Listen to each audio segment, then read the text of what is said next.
দোকানের চাইতেও সুস্বাদু ঘুগনি বানানোর জন্য সবার প্রথমে মটর কড়াইগুলোকে 8 ঘন্টা ভিজিয়ে রাখুন। এবার একটি প্রেসার কুকারে কড়াইগুলোকে দিয়ে তাতে পরিমাণ মতো জল দিয়ে অল্প নুন আর হলুদ গুঁড়ো দিয়ে একটি মাত্র সিটি দিয়ে দেবেন। তারপর কড়াইতে তেল গরম করতে দিয়ে ছোট ছোট করে কেটে রাখা আলুগুলোকে দিয়ে হালকা করে ভেজে নিন। এবার কড়াইতে আবার তেল গরম করতে দিয়ে তাতে গোটা গরম মশলা আর শুকনো লঙ্কা ফোড়ন দিয়ে একটু নেড়ে তাতে কারি পাতাগুলো দিয়ে একটু হালকা করে নেড়ে নিন। কারি পাতাগুলো দিলে একটা সুন্দর স্মেল থাকবে।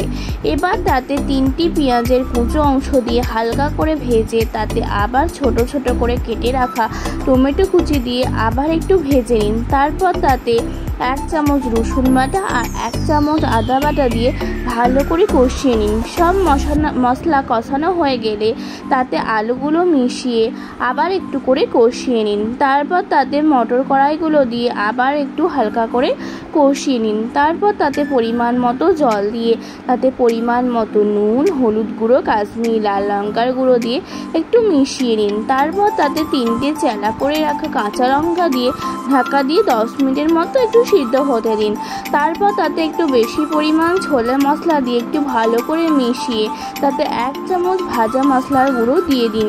তারপর তাতে একটু পরিমাণ মতো চিনি দিয়ে শেষে একটু গরম মশলার গুঁড়ো মিশিয়ে দিন। এবার একটি বোলে ঘুগনিটি ঢেলে তাতে 1 চামচ বিট নুন, 1 চামচ চাট মশলা, লেবুর রস, সরু সরু করে কেটে রাখা পেঁয়াজ কুচি আর ঝুরি ভাজা দিয়ে সার্ভ করুন। গ্যারেন্টি দিয়ে বলতে পারি দোকানের ঘুগনিকেও হার মানাবে।